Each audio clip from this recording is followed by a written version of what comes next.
ఓం నమో వెంకటేశాయ. శ్రీరామం నవరత్నకుండలధరం శ్రీరామరక్షామణిం శ్రీరామం చ సహస్రభానుసదృశం శ్రీరామచంద్రోదయం శ్రీరామం శృతకీర్తిమాకరమహం శ్రీరామముక్తిప్రదం శ్రీరామం రఘునందనం భయహరం శ్రీరామచంద్రం భజే. 1000 సూర్యులతో సమానమైనటువంటి ముఖవర్చస్సు గలవాడు, మోక్షప్రదాయకుడు, రఘునందనుడు అయినటువంటి శ్రీరామచంద్రునికి నమస్కరిస్తూ తదభిన్న స్వరూపుడైనటువంటి ఆ శ్రీనివాసుని యొక్క దయా విశేషం చేత సమస్త మానవాళికి ధర్మ తత్పరతను సకల కార్యసిద్ధిని చేకూర్చాలన్నటువంటి సంకల్పంతో తిరుమల తిరుపతి దేవస్థానం వారు నిర్వహిస్తున్నటువంటి శ్రీమద్ రామాయణం అయోధ్యాకాండ ప్రవచన పారాయణ కార్యక్రమంలో నేటికి మనం 315వ రోజులోకి ప్రవేశించాం.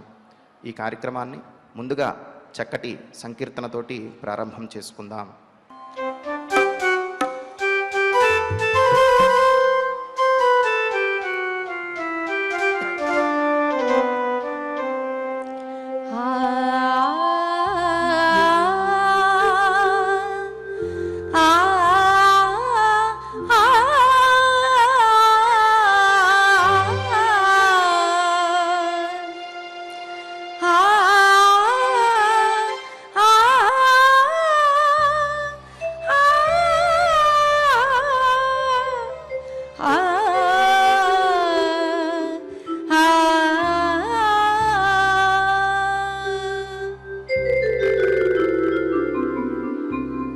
శరణు శరణు విభీషణ వరదా, శరణు శరణు విభీషణ వరదా, శరది బంధన రామ సర్వగుణ స్తోమా, శరణు శరణు విభీషణ వరదా, శరది బంధన రామ సర్వగుణ స్తోమా, శరణు శరణు విభీషణ వరదా.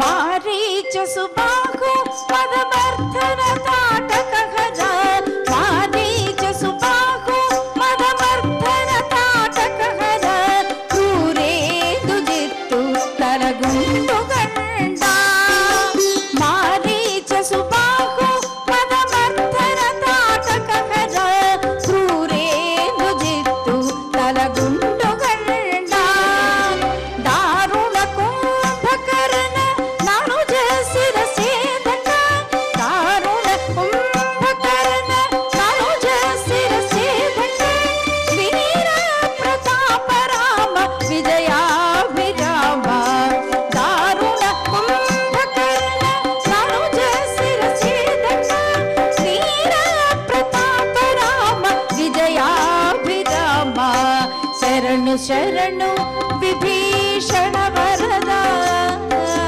శరది బంధన రామ సర్వగుణ స్తోమా, శరణు శరణు విభీషణ వరదా.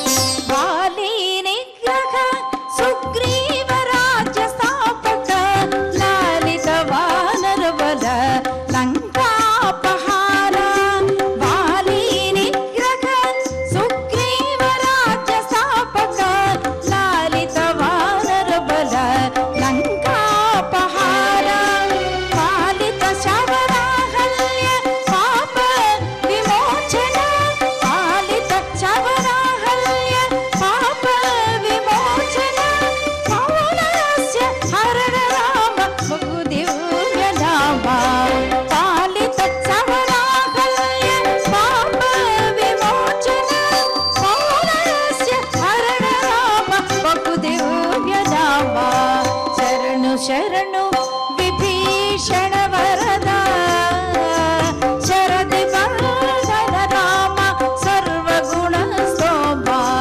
శరణు శరణు విభీషణ వరద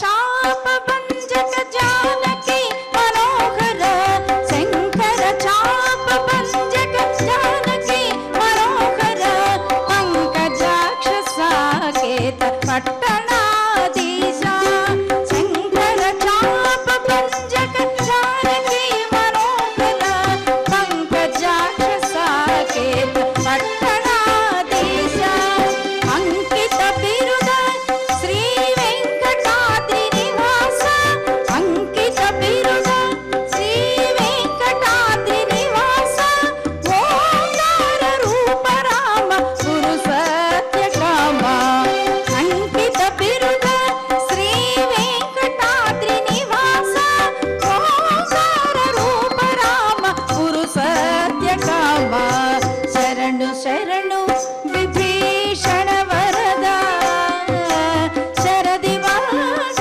రామ సర్వగుణ స్తోభా శరణు శరణు విభీషణ వరద శరది వరద రామ సర్వగుణ స్తోభా శరణు శరణు విభీషణ వరద శరణం శరణం సీతారాం శరణం శరణం జానకి రాం శరణం శరణం సీతారాం శరణం శరణం జానకి రాం శరణం శరణం సీతారాం శరణం శరణం జానకి రాం శరణం శరణం సీతారాం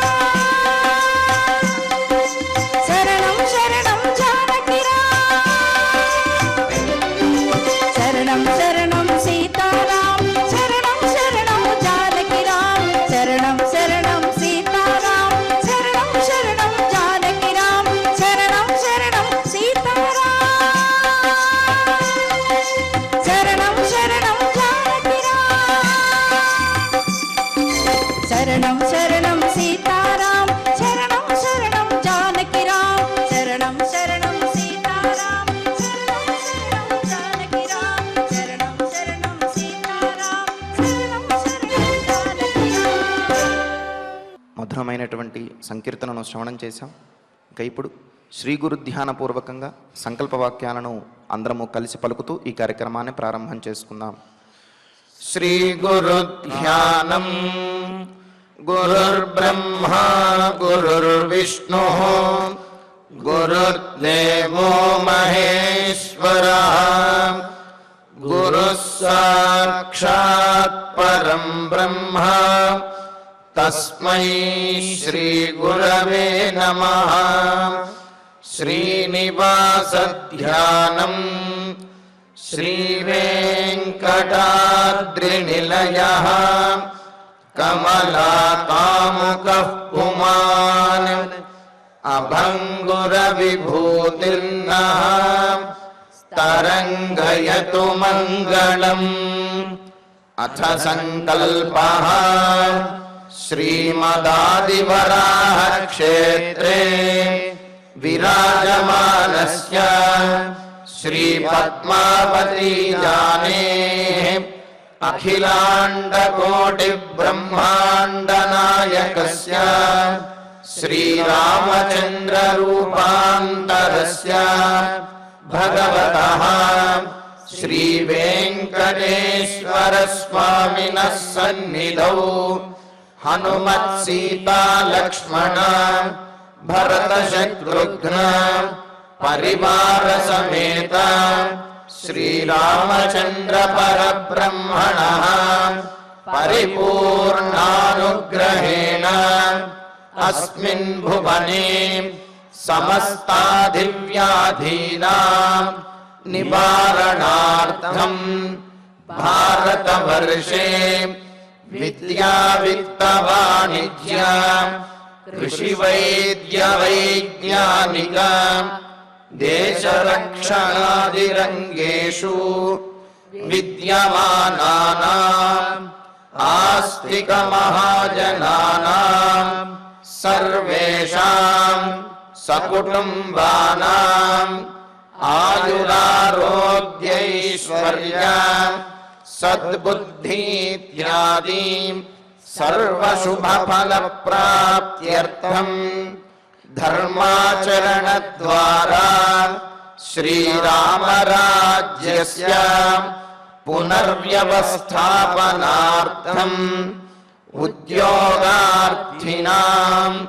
समुचितोद्योगप्राप्त्यर्थम् दम्पतीनाम् अनुकूलदाम्पत्यसिद्ध्यर्थम् सन्तानस्य पितृवाक्यपरिपालनानुकूल बुद्धिप्रचोदनार्थम् सकलकार्यसिद्ध्यर्थम् गोसंरक्षणार्थम् च श्रीमद्वाल्मीकिरामायणे अयोध्याकाण्डे यथाशक्ति श्लोकव्याख्यानपुरःसरम् 36 सर्गश्लोकपारायणम् तथा श्रीधन्वन्तरिमन्त्रपारायणम् च अन्योन्यसाहाय्येन आचार्यमुखेन करिष्यामहे। श्रीवाल्मीकि प्रार्थना। कूजन्तं राम रामेति मधुरं मधुराक्षरम् आरुह्य कविताशाखां वन्दे वाल्मीकि कोकिलम्। श्रीआञ्जनेय प्रार्थना। मनोजवं मारुततुल्यवेगं जितेन्द्रियं बुद्धिमतां वरिष्ठं वातात्मजं वानरयूथमुख्यं श्रीरामदूतं शिरसा नमामि। श्रीरामायण प्रार्थना। वाल्मीकिगिरिसम्भूता रामसागरगामिनी पुनातिभुवनं पुण्या रामायण महानदी। श्रीराम प्रार्थना। अयोध्याख्येतु गुर्वर्थे त्यक्त्वा राज्यं गिरौ वसन् पादुके भरतायादात् स रामः शरणं मम। श्रीरामचन्द्र परब्रह्मणे नमः। अथ श्रीमद् रामायणे आदिकाव्ये अयोध्याकाण्डे 36 सर्गः। శ్రీమన్నారాయణ చరణౌ శరణం ప్రపద్యే. శ్రీమతే నారాయణాయ నమః. శ్రీరామాయ నమః. అసమంజో గృహీత్వాతు క్రీడతః పధిదారకాన్ సరైవా ప్రక్షిపన్నప్సు రమతే తేన దుర్మతిః. ఇక్కడ సిద్ధార్థుడు చెబుతున్నటువంటి మాటలివి. కైకేయీదేవి దశరథ మహారాజుతోటి, మహారాజా, మీ రాజ్యమును, ఈ రాజ్యంలో ఉన్నటువంటి సంపదలను అన్నింటినీ కూడా రాముడితోటి ఇచ్చి పంపించేయాలనుకుంటున్నాడు. అడవిలో రాముడికి ఈ సంపదలన్నింటినీ కూడా కట్టబెట్టాలనుకుంటున్నారు. ఎవరు లేనటువంటి, ఏ సంపదలు లేనటువంటి అయోధ్య నగరాన్ని భరతుడు మాత్రం ఎలా పాలిస్తాడు? కావున ఇది సమంజసం కాదు. అసమంజసుణ్ణి మీ పూర్వీకుడైనటువంటి సగర చక్రవర్తి ఆయన పెద్ద కుమారుడినైన అసమంజసుణ్ణి ఏ విధంగా అయితే రాజ్యం నుండి బహిష్కరణ చేశాడో ఆ విధంగా నీవు కూడా రామచంద్రుణ్ణి ఈ రాజ్యం నుండి బయటికి పంపించాలి. కానీ ఏదో చీరా సారా ఇచ్చి సాగనంపినట్లుగా రాముడికి సమస్తమైనటువంటి స్థితరంగ బలములను సమస్త ఐశ్వర్యములని కూడా రాముడితో పాటు పంపిస్తాను అంటే అది కుదిరే మాట కాదు అని అన్నది. మరి అది విన్నటువంటి అక్కడ ఉన్న వారందరూ కూడా సిగ్గుపడ్డారు. దశరథ మహారాజు చీకొట్టాడు. ఇంతలో సిద్ధార్థుడు అనే ఒకానొక పెద్దవారు, వృద్ధుడైనటువంటి వాడు, గొప్ప ధర్మాధికారి, మంత్రి అయినటువంటి ఆయన కైకేయి యొక్క మాటలకు కోపం తెచ్చుకున్నవాడై, కోపడినటువంటి వాడై, అమ్మా, అసమంజసునితోటే రామచంద్రమూర్తిని పోల్చుతున్నావు. అసమంజసుడు ఎంతటి దుర్మార్గుడో నీకు తెలియదా? దుర్మతి అయినటువంటి అసమంజసుడు ఆ దారిలో వెళుతూ అక్కడ ఆడుకుంటున్నటువంటి పిల్లలను సరయూ నదిలో పడేసి వాళ్ళు మునిగిపోతూ ఉంటే ఆ మునుగుతున్నప్పుడు వచ్చేటటువంటి బుడగలని చూచి ఆనందించేటటువంటి క్రూరమైనటువంటి బుద్ధి కలిగినటువంటి వాడు అసమంజసుడు. మరి అతనితోటి రామచంద్రుణ్ణి పోల్చడం ఏమాత్రము సమంజసం కాదు అని అంటూ, తందృష్ట్వా నాగరా సర్వే క్రుద్ధా రాజానమబ్రువన్ అసమంజం వృణీష్వేకం అస్మాన్ వా రాష్ట్రవర్ధన. మరి ఆ అసమంజసుని యొక్క చరిత్రను క్లుప్తంగా చెబుతూ ఉన్నాడు. ఈయన చెబుతూ ఆ అసమంజసుని యొక్క ప్రవర్తనను, ఈ విధంగా తమ పిల్లలందరినీ కూడా అలాగా సరయూ నదిలో పడేసి క్రూరంగా హింసిస్తున్నటువంటి ఆ అసమంజసుని యొక్క ప్రవర్తన చూచి భయపడిన ప్రజలు తం దృష్ట్వా, ఆ అసమంజసుడు చేసేటటువంటి పనిని చూచి, నాగరా సర్వే, అయోధ్య పురవాసులందరూ కూడా క్రుద్ధాహ, విపరీతంగా కోపం తెచ్చుకున్న వాళ్ళే. ఏ రాజకుమారుడైతే మాత్రం తమ బిడ్డలని ఈ విధంగా హింసిస్తూ ఉంటే ఎవరు మాత్రం సహించగలుగుతారు? రాజకుమారుడైతే అతనికి ఇవ్వవలసినటువంటి గౌరవం ఇస్తారు తప్ప, అతడు అన్యాయంగా తమ బిడ్డలను పొట్టన పెట్టుకుంటూ ఉంటే, తమ బిడ్డలను తీసుకెళ్ళి సరయూ నదిలో పడేస్తూ ఉంటే, వాళ్ళు విలవిలలాడుతుంటే తల్లిదండ్రులు భరించగలరా? భరించలేరు కదా.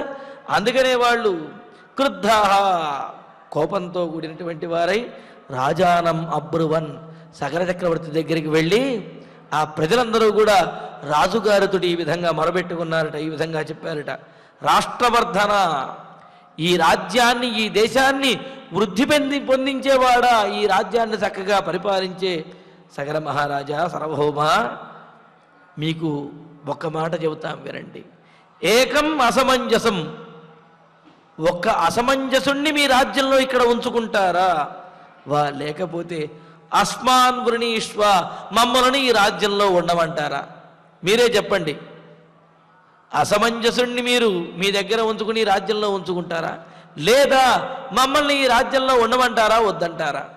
అంటే ఉంటే అసమంజసుడైనా ఉంటాడు, లేకపోతే అసమంజసుడు వెళ్ళిపోతే మేమైనా ఈ రాజ్యంలో ఉంటాం తప్ప అసమంజసుడు ఉండేటటువంటి ఈ నగరంలో మేము ఏమాత్రము కూడా జీవించలేము, ఏమాత్రము మాకు కుదరదు అని చెప్పి ఆ ప్రజలందరూ ఎంతో ఆవేదనతోటి, బాధతోటి, తమ బిడ్డలకు జరుగుతున్నటువంటి అన్యాయాన్ని తట్టుకోలేనటువంటి వారై అసమంజసుని యొక్క క్రూరమైనటువంటి స్వభావాన్ని తెలియజేస్తూ, మహారాజా, మీరు అసమంజసునైనా ఈ రాజ్యంలో ఉండే విధంగా చూసుకోండి, మమ్మల్నైనా ఈ రాజ్యంలో ఉండే విధంగా చూసుకోండి. మేము మాత్రము అసమంజసుడు కనుక ఉన్నట్లయితే మేము ఈ రాజ్యంలో ఉండలేము, ఎవరో ఒక్కరినే మీరు ఎంచుకోండి. మేమా అసమంజసుడా? ఎవరు ఉండాలి ఈ రాజ్యంలో, ఈ నగరంలో అని చెప్పి వాళ్ళు ఖరాఖండిగా అడిగారు. అడిగితే అప్పుడు సగర చక్రవర్తి చెప్పిన మాటలు, తానువాచ తతో రాజా కిన్నిమిత్తమిదం భయం తాశ్చాపి రాజ్ఞా సంపృష్ట వాక్యం ప్రకృతయో బ్రువన్. ఆ తర్వాత రాజైనటువంటి సగరుడు, ఇక్కడ రాజా అని ఎందుకు చెప్పాడు అంటే, రంజయతే ఇది రాజా అంటూ ప్రజలను ఆనందింపజేసేవాడే రాజు తప్ప తన కుమారుడి కోసమో లేకపోతే తన బంధువుల కోసమో ప్రజలను ఇబ్బంది పెట్టేవాడు, ప్రజలను హింసించేవాడు రాజు కానే కాదు. అతని విషయంలో రాజశబ్దాన్ని ప్రయోగించకూడదు. మరి ఇక్కడ సగరుడు విషయంలో రాజా అని ప్రయోగించడంలో ఉద్దేశం ఏమిటంటే, ప్రజలను రంజింపచేయడంలో గొప్పవాడైనటువంటి ఆ సగర చక్రవర్తి తాన్ ఆ ప్రజలతోటి ఇదం భయం కిన్నిమిత్తం, అసలు మీ అందరికీ ఈ భయం ఎందుకు వచ్చింది? ఎందుకు ఇంతగా భయపడుతున్నాడు? నా కుమారుడు ఏం చేశాడమ్మా? అదేమిటి, నా కుమారు అసమంజసుడైనా ఉండాలి, మేమైనా ఉంటాము, అసమంజసుడు ఉంటే మాత్రం మేము ఉండము అని చెప్పే విధంగా ఇంత భయంతో, ఇంత ఆవేదనతో, ఇంత బాధపడుతూ మీరు ఇలా మాట్లాడుతున్నారే, ఏం భయం వచ్చింది మీకు? అభయం, మీకే భయమూ లేదు, నేను చూసుకుంటాను, ఏమైందో చెప్పండి అని చెప్పి అన్నాడు. ఇతి ఉవాచ అని చెప్పి అడిగేటప్పటికి రాజ్ఞా సంపృష్టాః తాః ప్రకృతయః, రాజుగారి చేత ఈ విధంగా అడగబడినటువంటి రాజుగారు ఈ విధంగా ప్రజలందరినీ కూడా అడిగేటప్పటికీ తాః ప్రకృతయః, ఆ ప్రజలందరూ కూడా వాక్యమబ్రువన్, ఈ విధంగా మాట్లాడుతూ ఉన్నాడు. అంతే కదా, యథా ప్రహ్లాదనాత్యంద్ర ప్రతాపాత్ తపనో యథా తథైవ శోభూదన్వర్ధ రాజా ప్రకృతి రంజనాత్ అని రఘువంశంలో చెప్పినట్లుగా ఆహ్లాదకరమైనటువంటి వాడు, ఆహ్లాదకరమైనటువంటి వాడు కావున చంద్రుడు అని చెప్పి అన్నారు, ఆకాశంలో వెలిగించేటువంటి వాడిని. అలాగే సూర్యుడు తాపాన్ని కలిగించేవాడు కావున సూర్యుణ్ణి తపనుడు అని చెప్పి అన్నారు. అలాగే ప్రకృతయ అంటే ప్రజలు అని అర్థం, ప్రజలను రంజింపజేసేవాడు కావున రాజు అని చెప్పి అంటారట. అలాగా ప్రజలను రంజింపజేసేటటువంటి ఆ సగర చక్రవర్తి ఎందుకని మీరు భయపడుతున్నారు? మీరు భయపడవలదు, మీ భయం ఏమిటో నాకు తెలియజేయండి అని చెప్పి అన్నాడు. మరి ఆ ప్రకృతిలో అంటే ప్రజలు అన్నమాట, ప్రజలందరితో కూడా ఈ విధంగా వాక్యం అబ్రువన్ ఈ విధంగా మాటలను చెప్పాడు. మీ భయానికి కారణం ఏంటో నాకు చెప్పండి, మీ భయాన్ని తీర్చుతాను అని చెప్పి అన్నాడు. అనేటప్పటికీ ఇంకా ప్రజలు చెబుతున్నారు, మహారాజా ఏమని చెప్పము, మీ కుమారుడి యొక్క దుర్మార్గాలు, అసమంజసుడు చాలా క్రూరంగా ఉన్నాడయ్యా అని అంటూ క్రీడతస్త్వేషణ పుత్రాన్ బాలానుద్భ్రాంత చేతన సరైవాన్ ప్రక్షిపన్మౌర్ఘ్యాత్ అతులాం ప్రీతిమశ్నుతే. అసలు ఎప్పుడూ కూడా మీ వంశంలో ఇటువంటి వాటిని మేము వినలేదు, చూడలేదు కూడా. ఎంత దారుణంగా ఉన్నాడు అంటే ఉద్భ్రాంత చేతన, భ్రాంతిని పొందించేటటువంటి, భ్రాంతి కలిగినటువంటి, మతి చలించిన వాడైన ఏషః నీ కుమారుడైనటువంటి ఈ అసమంజసుడు ఆనందిస్తున్నాడు. ఎలా ఆనందిస్తున్నాడో తెలుసా? అవ్యవస్థిత చిత్తానాం ప్రసాదోపి భయంకర అని అంటారు. అంటే సరైనటువంటి బుద్ధి లేనటువంటి వారి యొక్క, అదేవిధంగా తెలివి తప్పినటువంటి వారి యొక్క, మతి చెలించిన వారి యొక్క ఆనందము కూడా భయంకరంగానే ఉంటుంది. వాళ్ళు ఆనందిస్తున్నప్పటికీ అది భయంకరంగానే ఉంటుంది. సినిమాల్లో వాటిలో చూస్తూ ఉంటాం కదా, పిచ్చివాళ్ళు వారిని వీరిని కొడుతూ ఆనందిస్తూ ఉంటారు, వారిని వీరిని పొడి చేస్తూ చంపేస్తూ ఆనందిస్తూ ఉంటారు. అదొక రకమైనటువంటి అవ్యవస్థితమైనటువంటి చిత్తము, ఉన్మాదం అంటారు కదా, ఆ ఉన్మాద స్థితి అన్నమాట. అందుకని ఇక్కడ ఏమంటున్నారు, ఉద్భ్రాంత చేతన, మతి చలించిన వాడైన, భ్రాంతి పొందిన బుద్ధి కలిగిన వాడైన, సరైన బుద్ధి లేనటువంటి వాడైన ఏషః నీ కుమారుడైనటువంటి అసమంజసుడు క్రీడతః నహపుత్రాన్, బయట ఆడుకుంటున్నటువంటి మా పిల్లలను, చిన్నపిల్లలను పట్టుకొని పోయి ఎత్తుకెళ్ళి మౌర్ఘ్యాత్, మూర్ఖత్వంతో, చాలా క్రూరంగా అవివేకంతో సరైవాం ప్రక్షిపన్, సరైనదిలో పడేసి అతులాం ప్రీతిమశ్నుతే, వాళ్ళు ఆ సరైనదిలో బయటకు రాలేక విలవిలలాడుతూ గిలగిలలాడుతూ ప్రాణాలు పోతాయేమోన భయంతో ఆర్తనాదాలు చేస్తూ మునిగిపోతూ ఉంటే అది చూస్తూ నీ కుమారుడైనటువంటి ఈ అసమంజసుడు ఆనందిస్తున్నాడయ్యా. అతులాం ప్రీతిమశ్నుతే, చెప్పలేనంత ఆనందాన్ని పొందుతున్నాడు ఈ ఉన్మాది, ఈ భ్రాంత చేతనుడైనటువంటి నీ కుమారుడు అసమంజసుడు. మరి ఏం చెయ్యమంటారు మమ్మల్ని? మేము ఈ రాజ్యంలో ఉండలేము, మేము వెళ్ళిపోతాము. మేం కావాలా, నీ కుమారుడు కావాలా, నువ్వే ఎంచుకో, మేము మాత్రము ఉండలేము నీ కుమారుడు ఇక్కడ ఉన్నట్లయితే అని చెప్పి వాళ్ళు అన్నారు. అనేటప్పటికీ సతాసాం వచనం శ్రుత్వా ప్రకృతీనాం నరాధిపః తం తత్యాజ అహితం పుత్రం తేషాం ప్రియచికీర్షయా. తత్యాజ అని అన్నారు ఇక్కడ. సహా నరాధిపః, ఆ నరశ్రేష్ఠుడైనటువంటి నరాధిపుడు రాజు అయినటువంటి సగర చక్రవర్తి తాసాం ప్రకృతీనాం, తన ప్రజల యొక్క, తన అయోధ్యానగరంలో ఉండే ప్రజల యొక్క వచనం శ్రుత్వా, వారి దీనమైన అసమంజసుని యొక్క ప్రవర్తనను తెలియజేసేవైనటువంటి మాటలను విని తేషాం ప్రియచికీర్షయ, ఆ ప్రజలకు మేలు చేయాలి, ఆ ప్రజలకు ఇష్టమైనటువంటి పని చేయాలి, వారిని సురక్షితంగా ఉంచే నిర్భయంగా ఈ దేశంలో గడిపే విధంగా చెయ్యాలి అనుకున్నటువంటి వాడై అహితం తం పుత్రం, విరుద్ధమైనటువంటి హాని కలిగించే స్వభావం కలిగిన తన కుమారుడిని తత్యాజ విడిచిపెట్టేశాడు. రాజ్యం నుండి అంటే అయోధ్యానగరం నుండి బహిష్కరించి వేశాడనమాట. ఇక్కడ తత్యాజ అహితం అనే దానికి బదులు తత్యాజ హితం అని కూడా పాఠం అనేది పాఠవ్యూహం అంటే ఆ పదవిభాగం అనేది కనిపిస్తున్నది. దానికి అర్థం ఏమిటి అంటే తన జ్యేష్ఠ కుమారుడి మీద తనకు ప్రేమ ఉన్నప్పటికీ కూడా, హితం తనకు ఇష్టం ఉన్నప్పటికీ కూడా తత్యాజ విడిచిపెట్టేశాడు. అంటే తనకిష్టమైనటువంటి వాడైనా తన పెద్ద కుమారుడు అయినప్పటికీ కూడా ప్రజలకు అయిష్టాన్ని, అహితాన్ని, కష్టాన్ని కలిగించేవాడు కావున అతనిని విడిచిపెట్టేయటానికే సిద్ధపడ్డాడు. అతన్ని ఆ రాజధాని నుండి, నగరం నుండి బహిష్కరించాడు, బయటకు వెళ్ళిపోమన్నాడు. మరి అక్కడ సగరుడికి తన కుమారుడి మీద ప్రేమ ఉన్నప్పటికీ కూడా కుమారుడు ఆయన ఆ అసమంజసుడు దుర్మార్గుడిగా ఉండటం వల్ల అంగుళి ఓరగక్షత అని అంటారు కదా, తన వేలికి కనుక పాము కాటు వేసి ఆ చిటికిన వేలుకి విషం అంటి ఆ చిటికిన వేలులోంచి విషమంతా కూడా శరీరం అంతా వ్యాపిస్తూ ఉంటే ఏం చేస్తారు? వెంటనే ఆ వేలు నరికి అవతల పడేస్తారు. పోతే పోయింది. తనదైనప్పటికీ కూడా హాని కలిగించేటటువంటి వేలు తనకు అవసరం లేదు అని చెప్పి ఆ వేలు మీద ఇష్టం ఉన్నప్పటికీ కూడా తీసి అవతల పడేస్తారు. ఎందుకు అంటే అది విషపూరితమైనటువంటి వేలు. ఆ విషం శరీరం అంతా కనుక ఎక్కినట్లయితే మొదటికే మోసం అవుతుంది, మూలఛేదం కలుగుతుంది.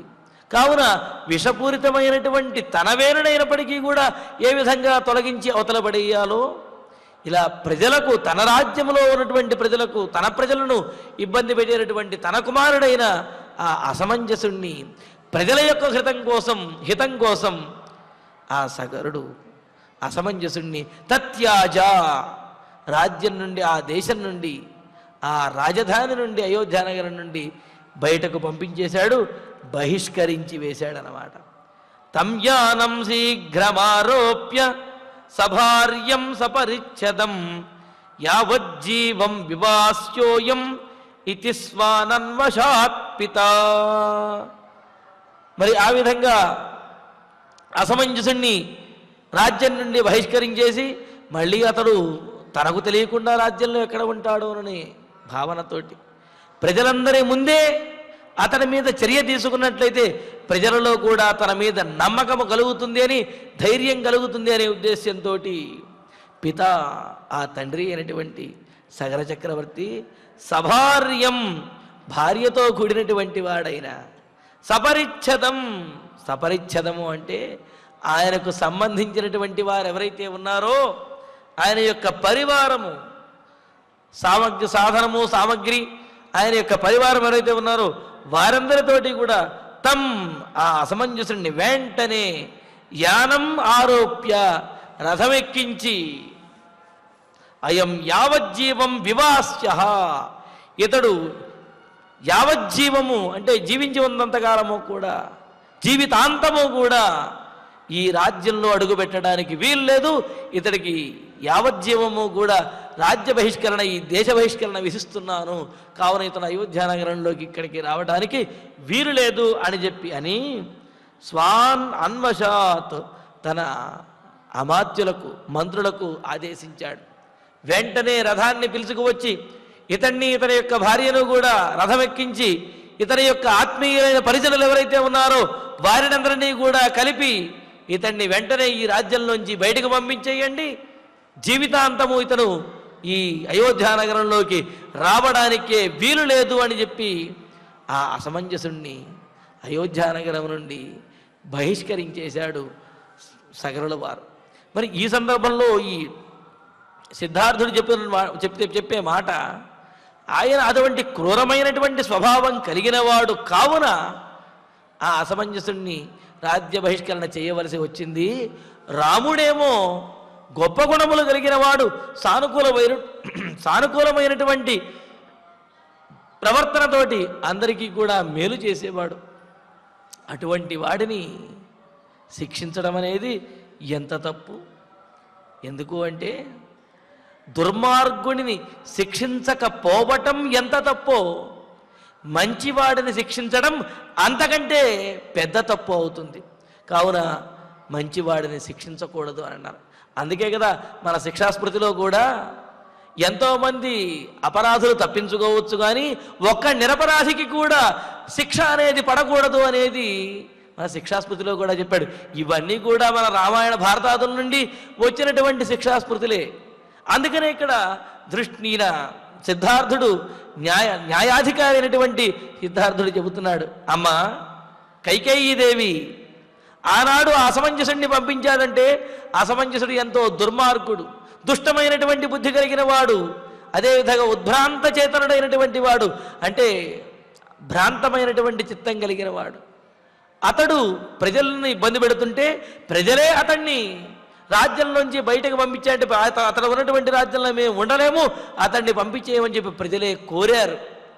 ప్రజలను ఆనందపెట్టడం కోసం రాజధర్మాన్ని పాటించి ప్రజల హితము కోసము అని చెప్పి సగరుల వారు అసమంజసుణ్ణి భార్యాసమేతంగా రథమెక్కించి అతని పరివార సమేతంగా అతన్ని పంపించేశాడు. అతడితోటి ఆ రామచంద్రమూర్తిని పోల్చుతున్నావు. మరి రామచంద్రమూర్తి విషయంలో ప్రజలందరూ ఏ అభిప్రాయంతో ఉన్నారు? దశరథ మహారాజు మాట వరసకి ఒక్కసారి అడిగాడు, ఏమని? నేను రాముడికి పట్టాభిషేకం చేయదలుచుకున్నాను, మీరందరూ ఏమంటారు, మీ అభిప్రాయాన్ని బట్టే చేస్తాను, నేను స్వతంత్రుణ్ణి కాదు అని అంటే విమానం కంబయన్నివా, ఆ అయోధ్యానగరంలో ఉన్నటువంటి ఆస్థాన మండపం యొక్క విమానం అంటే ఆ శిఖరము కంపించే విధంగా ముక్తకంఠంతో ప్రజలందరూ కూడా ఒకే మాట చెప్పారు, ఏమని? ఇచ్ఛామోహి మహాబాహుం రఘువీరం మహాబలం గజేన మహతాయాంతం రామం ఛత్రావృతాననం. దశరథ మహారాజా, మాకు రాముడే రాజుగా కావాలి. రఘువంశ శ్రేష్ఠుడైనటువంటి రాముడు ఛత్రచామరాజుల చేత సేవించబడుతూ ఉండగా పట్టపుటేదునికి వీధులలో ఊరేగుతుంటే మేమందరము చూడాలనుకుంటున్నాము. కావున అటువంటి రాముడిని మాకు అనుగ్రహించవయ్యా అని చెప్పి ప్రజలే ప్రార్థిస్తూ ఉన్నారు. మరి నీవు చెప్పినట్టుగా అన్నట్టయితే ప్రజల యొక్క ప్రార్థన మేరకు ఆనాడు సగర చక్రవర్తి అసమంజసుణ్ణి రాజ్యం నుండి బహిష్కరించాడు. మరి ఈనాడు ప్రజల యొక్క ప్రార్థన మేరకు రామచంద్రమూర్తిని ఈ రాజ్యంలో రాజుగా చెయ్యాలి. కానీ దశరథ మహారాజు నీకు ఇచ్చినటువంటి వరములను కాదనలేక నీకు ఇచ్చినటువంటి మాటలను నిలుపుకోవాలి అనే సత్యపాశానికి బద్ధుడై ధర్మాచరణకు బద్ధుడైనటువంటి వాడైన దశరథ మహారాజు రాముడిని వనవాసానికి పంపించడానికి, అంటే ప్రజలకు ఇష్టం లేకపోయినా, తన భార్యలకు ఇష్టం లేకపోయినా, తనకు ఇష్టం లేకపోయినా, చివరికి తన ప్రాణములు పోయేటటువంటి పరిస్థితి కలుగుతున్నప్పటికీ కూడా తన ప్రాణప్రదమైనటువంటి తన కుమారుణ్ణి వనవాసానికి పంపించడానికి సిద్ధమయ్యాడే. ఇటువంటి కుమారుడి విషయంలోన నీవు దుర్మార్గుడైనటువంటి సగరునితో పోల్చి, ఆ దుర్మార్గుడైనటువంటి అసమంజసునితో పోల్చి సగరుడు ఏ విధంగా అసమంజసుని పంపించేశాడో దశరథ మహారాజు కూడా అదే విధంగా రామచంద్రమూర్తిని రాజ్యం నుండి బయటకు పంపించాలి అని చెప్పి అంటున్నావు. ఏమైనా తెలివి ఉన్నదా అని చెప్పి అంటున్నాడు. అంటూ సఫాల పిటకం, మరి ఆనాడు జరిగినటువంటి విషయాన్ని, సగరుణ్ణి పంపించినటువంటి విషయాన్ని తెలియజేస్తూ సఫాలపిటకం గృహ్య గిరిదుర్గాణ్యలోలయతు దిశ సర్వాస్త్వనుచరన్ సయథా పాపకర్మకృతు. మరి ఆ అసమంజసుడేమో యథా పాపకర్మకృతు, ఎంతమందిని హింసించాడో, ఎన్ని పాపాలు చేశాడో, అసలు ధర్మకార్యాలు అనేవి జరగకుండా ఆపేస్తూ ఉన్నాడు, ఎంత పాపాలు చేశాడో. అట్లే సహ పాలపిటకం అంటే దుంపలు మొదలైనటువంటి వాటినన్నింటినీ కూడా తవ్వేటటువంటి దాన్ని పాలము అని అంటారు. పిటకము అంటే కనుక ఆ తవ్వినటువంటి దుంపలను వాటిని మూట కట్టుకునేటువంటి ఒకనొక మూట అన్నమాట. అంటే ఒకనొక పాత్ర, పలుగు పార అంటాం కదా, అంటే తవ్వటానికి పలుగు, ఆ తవ్వినటువంటి వాటిని తీసుకోవడానికి పార తీసుకుంటాం కదా, వాటిని పాలము పిటకము అని చెప్పి అన్నారు. అలాగా ఆ పాలము పిటకము వీటిని గ్రహించి ఆ అసమంజసుడు సర్వాహ దిశ అనుచరన్, అన్ని దిక్కులకి కూడా తిరుగుతూ గిరిదుర్గాన్ని అలోలయతు, పర్వతములను కష్టమైనటువంటి ఆ మార్గాలు కలిగినటువంటి పర్వతాల్లోనూ అదేవిధంగా అడవుల్లోనూ కూడా అలోలయతు కందమూల ఫలములను తింటూ ఆ అసమంజసుడు అలాగా అడవులలో గడిపాడు. అంటే అతడు ఎన్ని పాపాలు చేశాడు, ఆ పాపాలకు పాపకర్మ ఫలంగా రాజ్యము నుండి దేశము నుండి నగరము నుండి బహిష్కరించబడినటువంటి వాడై తన పాపకర్మల యొక్క ఫలంగా ఆ అసమంజసుడు అడవిలో దుంపలను కందమూలములను తింటూ అడవిలో తిరుగుతూ ఆ విధంగా జీవించాడు. మరి రామచంద్రుడు ఏ పాపం చేశాడు? ఏ పాపం చేశాడని రాముడు అడవికి వెళ్ళాలి?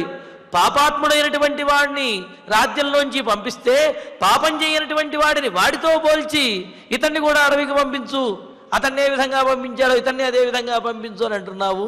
ఇది ఎంతవరకు న్యాయమమ్మా?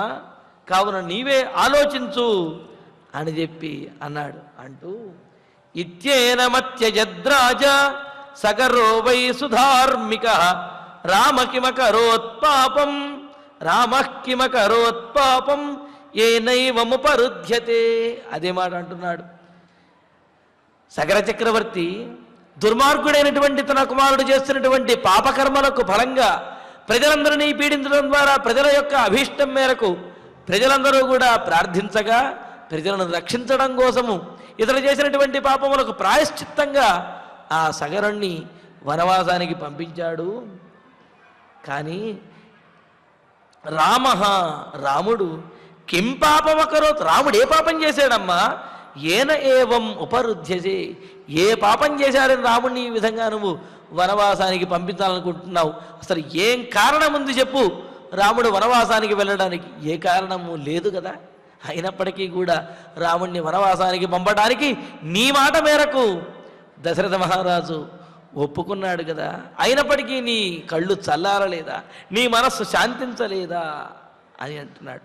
అంటూ నహి కంచన పశ్యామో రాఘవస్య గుణం వయం దుర్లభో హ్యస్య నిరయః శశాంకస్యేవ కల్మషం.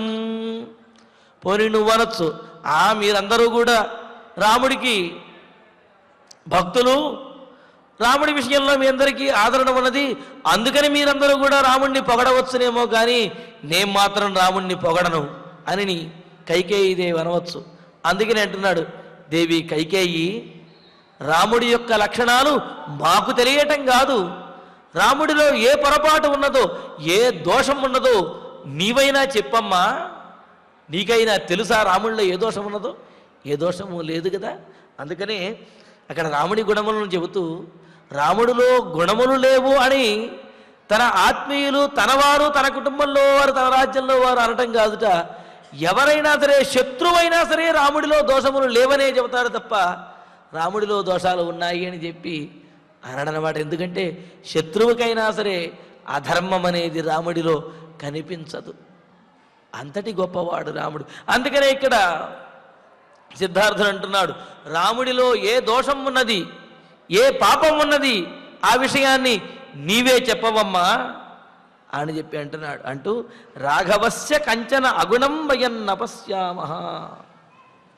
రాముడిలో రామచంద్రుడిలో ఒక్క గుణం కూడా, ఒక్క అవగుణం కూడా, అంటే ఏమిటి, దుష్టమైనటువంటి గుణం ఏదైతే ఉందో, దోషమైనటువంటి గుణం, ఆ దోషమైనటువంటి వాటిని భయం నపశ్యామహ, మేమెవ్వరము కూడా చూడలేదు. చూడడానికి రాముల్లో ఏ దోషము కూడా లేదు. శశాంకస్య కల్మషం ఇవ, చంద్రునిలో అంటే శశాంకస్య కల్మషం ఇవ, చంద్రునిలో ఉన్నటువంటి దోషములాగా అస్య నిరయ, ఇతరుల్లో ఉన్నటువంటి దోషము ఏదైతే ఉందో దుర్లభ, లభించదు కదా. అంటే చంద్రుడిలో ఏదో దోషం ఉంది అని చెప్పి అలా అనుకుంటావు, కానీ ఆ చంద్రుడిలో ఉన్నటువంటి ఆ దోషంలాగా కనిపిస్తున్నటువంటిది కూడా చంద్రుడికి అలంకరణగానే ఉంటుంది. దాన్ని దోషంగా ఎవరు కూడా అనరన్నమాట. అందుకనే ఇక్కడ ఏమంటున్నాడు, శశాంకస్య కల్మషం ఇవ, చంద్రుడిలో ఉండే మాలిన్యంలాగా. అంటే ఇంకో మాట చెప్పాలి అంటే, చంద్రుడిలో అయినా సరే మచ్చ ఉండొచ్చు, కానీ రామచంద్రుడిలో మాత్రం మచ్చ లేదు అని చెప్పడం ఇందులో ఉన్నటువంటి ఉద్దేశం అన్నమాట. మరి చంద్రుడిలో ఏదో మచ్చ కనిపిస్తున్నది అన్నట్టుగా రాముడిలో కూడా నువ్వేమైనా పొరపాటు పాపం ఏమైనా కనిపిస్తున్నదంటావా? అది లేనే లేదు కదా అంటూ, అస్య ఇతనిలో నిరయ, నరకానికి లేకపోతే శిక్షించడానికి కారణభూతమైనటువంటి అపరాధం ఏదైతే ఉందో అటువంటి అపరాధము దుర్లభహి, నీకు దొరకనే దొరకదు. అటువంటి అపరాధము రాముడిలో ఉండనే ఉండదు. కావున ఏ దోషము లేనటువంటి నిర్మలమైనటువంటి, చంద్రుడిలో అయినా దోషం ఉండొచ్చు కానీ రామచంద్రుడిలో ఎటువంటి దోషము లేదు. అలా దోషము లేనటువంటి రామచంద్రుడినా నీవు వనవాసానికి పంపించాలనుకుంటున్నావు. నువ్వు వెతికి చూచినా రాముడిలో రాముడిని శిక్షించడానికి ఒక్క అపరాధం కూడా నీకు కనిపించదు. మాకే కాదు, నీకైనా కనిపించదు. మరి ఎందుకు రాముడిని ఈ విధంగా నీవు శిక్షించాలని అనుకుంటున్నావు అని అంటూ, అథవా దేవి దోషం త్వం కంచిత్ పశ్యామి రాఘవే తమద్య బ్రూహి తత్వేన తతో రామో వివాస్యతాం. కైకేయీదేవి, సరే మేమందరము అజ్ఞానులం అనుకుందాం, మాకు రాముడిలో ఉన్నటువంటి దోషములు కనిపించడం లేదు, ఎందుకంటే రాముడు అంటే మాకు ఇష్టం కాబట్టి రాముడిలో దోషములు కనిపించడం లేదు అని అనుకో నువ్వు. అలా అనుకున్నా మాకేమీ ఇబ్బంది లేదు. సరే, అసలు నీకేం దోషం కనిపించింది? అథవా లేకపోతే దేవి కైకేయీదేవి రాఘవే కంచిత్ దోషం పశ్యతి, రాముడిలో ఏదైనా ఒక దోషాన్ని ఏదైనా చూచావా నువ్వు? ఒకవేళ ఏదైనా దోషాన్ని కనుక నువ్వు చూచి ఉంటే తంత్వం తత్వేన బ్రూహి, ఆ దోషాన్ని నువ్వు వెంటనే తెలియజెయ్యి. అలా తెలియజేసినట్లయితే తతః రామః వివాస్యతాం, అప్పుడు రాముణ్ణి అడవికి పంపించేద్దాం. రాముడు అప్పుడు అడవికి వెళ్ళిపోతాడు. నువ్వేమైనా రాముడిలో ఏదైనా దోషాన్ని చూడగలిగావా, దోషాన్ని చూచావా? అలా చూసినట్లయితే వెంటనే మాకు తెలియజేయి. ఆ దోషాన్ని విని రాముణ్ణి వనవాసానికి పంపించడానికి మేము కూడా అంగీకరిస్తాము. అదేవిధంగా శిక్షణ పొందుతూ అపరాధిగా రాముడు వనవాసానికి వెళ్ళవచ్చు. కానీ నీవు చూచినా వెతికినా ఎవరు చూచినా రాముడిలో దోషమనేదే ఇసుమంతైనా సరే కలగనే కలగదు. రాముడిలో దోషమనేది లేనే లేదు. అటువంటి రాముడినా నీవు వనవాసానికి పంపాలనుకుంటున్నావు? ఇదేం ధర్మం అమ్మా, ఇదేం పోలికమ్మా? అసమంజసుడితోటి రాముడిని పోల్చడం ఏమిటమ్మా? నీకు బుద్ధి ఉందే అసలు? పోలిక అనేది సమాన ధర్మములు కలిగినటువంటి వారి యందు పోలిక అనేది ఉంటుంది తప్ప ఏమాత్రము సమానంగా లేనటువంటి వారిది పోల్చడం అనేది ఇదేం వివేకము? రాముడిలో ఏదైనా దోషం ఉంటే మాకు చెప్పవమ్మా, అప్పుడు రాముణ్ణి వనవాసానికి పంపిద్దాము అని ఆ సిద్ధార్థుడు కైకేయీదేవితోటి మాట్లాడుతూ ఉన్నాడు. మరి ఇంకో మాట చెబుతూ, అదుష్టస్య హితం త్యాగః సత్పథే నిరతస్య చ నిర్దహేదపి శక్రస్య ద్యుతిం ధర్మ నిరోధనాత్ అంటూ, దుష్టుడి కానటువంటి వాడిని విడిచిపెట్టడము, మంచి మార్గంలో ఉన్నటువంటి వాడిని శిక్షించడము, అది సామాన్యమైనటువంటి వారిని కాదు, దేవతలనైనా సరే అటువంటి కార్యములు దహించి వేస్తాయి. సామాన్యురాలైనటువంటి నువ్వెంత కావున రాముణ్ణి రాజ్యం నుండి బహిష్కరించేస్తే ఈ రాజ్యాన్ని చక్కగా అనుభవించవచ్చు అనుకుంటున్నావేమో. సాధువైనటువంటి ధర్మ మార్గంలో ఉన్నటువంటి వాడైన దుష్ట స్వభావం లేనటువంటి రావణ్ణి కనుక శిక్షించినట్లయితే, అటువంటి వారిని శిక్షించినటువంటి వాడు ఇంద్రుడైనా సరే శిక్ష అనుభవించి తీరుతాడు. మరి అలాంటిది అటువంటి రాముడికి శిక్ష వెయ్యాలి అనుకుంటున్నటువంటి నీకు ఎటువంటి పరిస్థితులు వస్తాయో ఒక్కసారి ఆలోచించుకో. కావున రావణ్ణి వనవాసానికి పంపించేసి ఇక్కడేదో సుఖంగా భరతునికి రాజ్యాన్ని కట్టబెట్టి ఉందామనుకుంటున్నావేమో. ధర్మాత్మలను ఇబ్బంది పెట్టినట్లయితే, వారికి ద్రోహం చేసినట్లయితే ఎవరైనా సరే శిక్ష అనుభవించవలసినదే. నీవు కూడా ఆ దుష్ఫలాన్ని అనుభవించి తీరుతావు. తస్మాత్ జాగ్రత్త అని చెప్పి ఆ సిద్ధార్థుడు కోపంతో కైకేయితో చెప్పినటువంటి మాటలు ఇవన్నీ అన్నమాట. ఈ విధంగా సిద్ధార్థుడు చెప్పిన తర్వాత కైకేయి ఏ విధంగా సిద్ధార్థుని యొక్క మాటలకు జవాబు ఇచ్చింది, దశరథ మహారాజు ఏ విధంగా ఆమె మాటలను తీసుకోగలిగాడు, ఈ విశేషాలని తరువాతి ప్రవచనంలో తెలుసుకుందాము. ఇక ఇప్పుడు ఆచార్యుల వారి ద్వారా శ్లోకాలను పారాయణ చేసుకుందాము. అసమంజః గృహీత్వా తు క్రీడతః పథిదారకాన్ సరైవాః ప్రక్షిపన్నప్సు రమతే తేన దుర్మతిః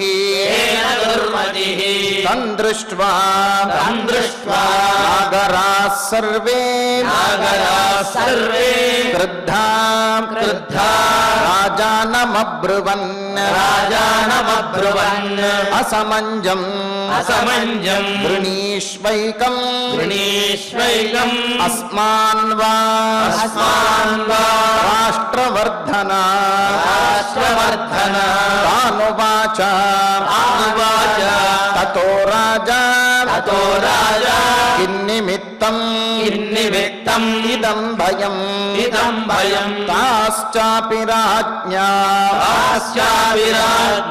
సంపృష్ట వాక్యం ప్రకృతయో బ్రువన్ క్రీడతస్త్వేషః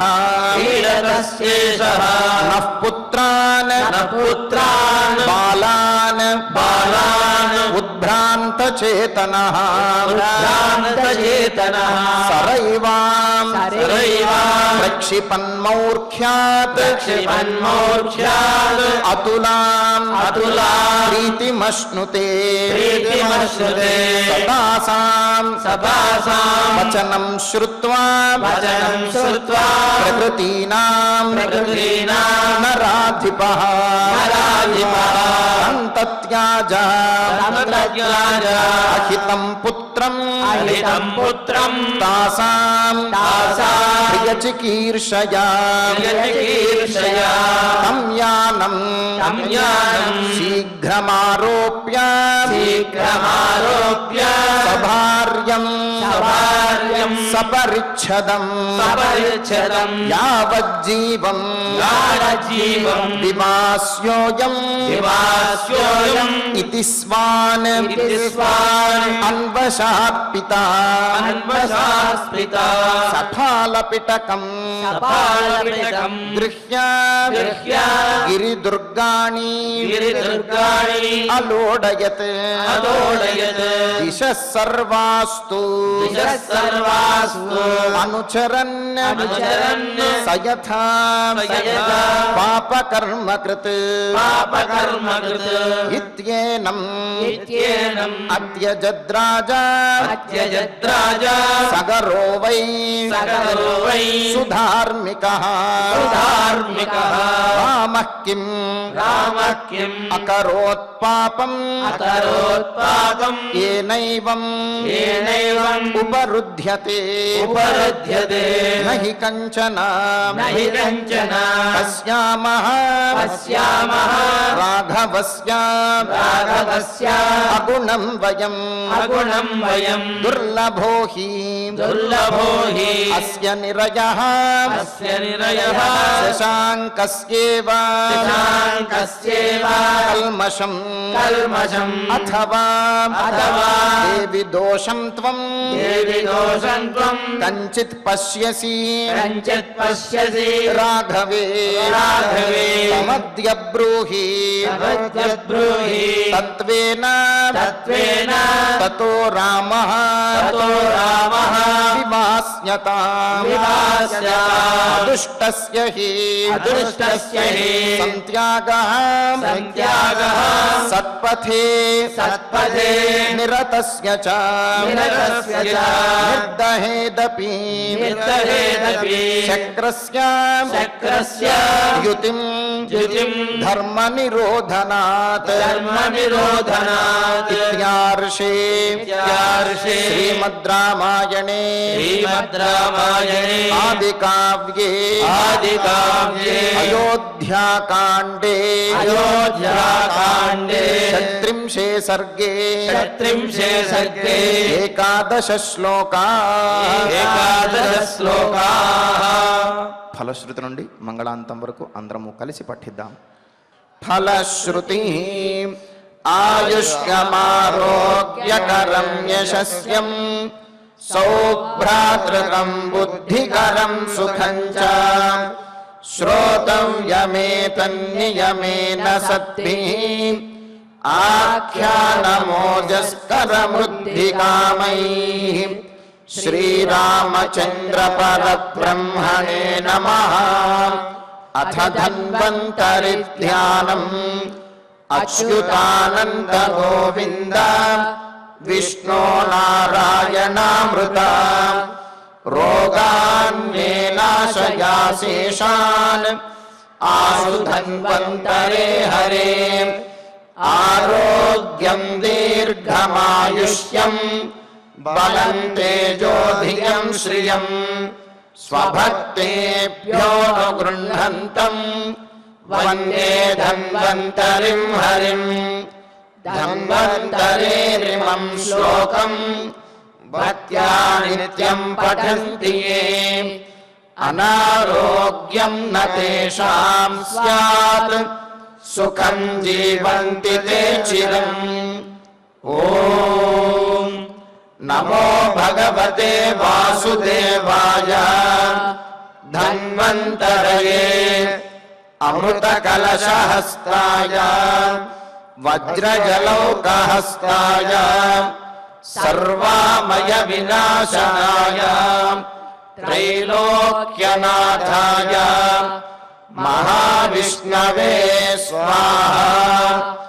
ఓం వాసుదేవాయ విద్మహే సుధాహస్తాయ ధీమహి తన్నో ధన్వంతరి ప్రచోదయాత్.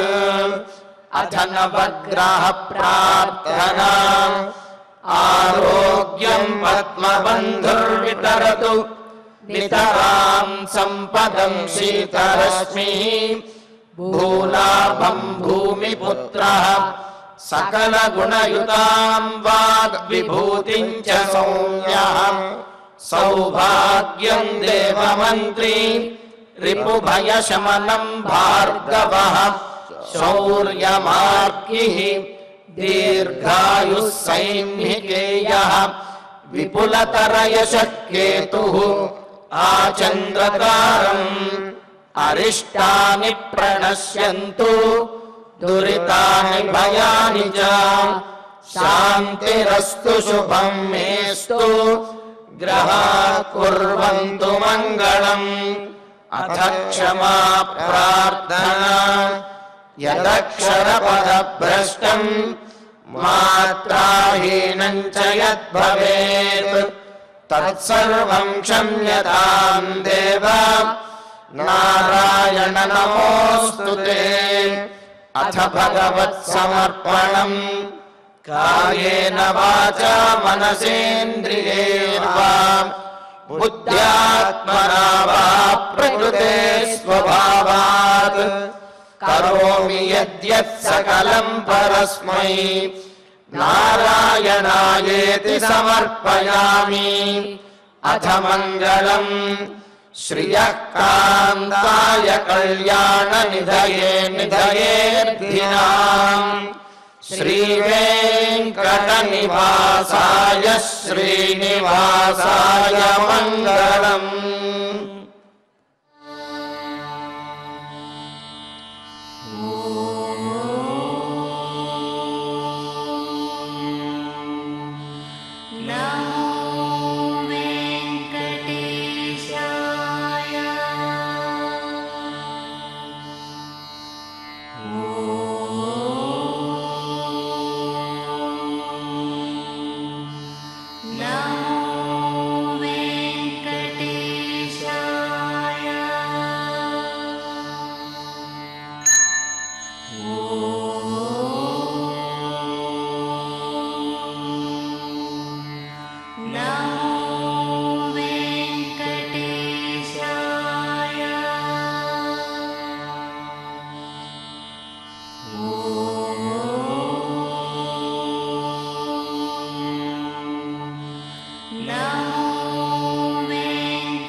Oh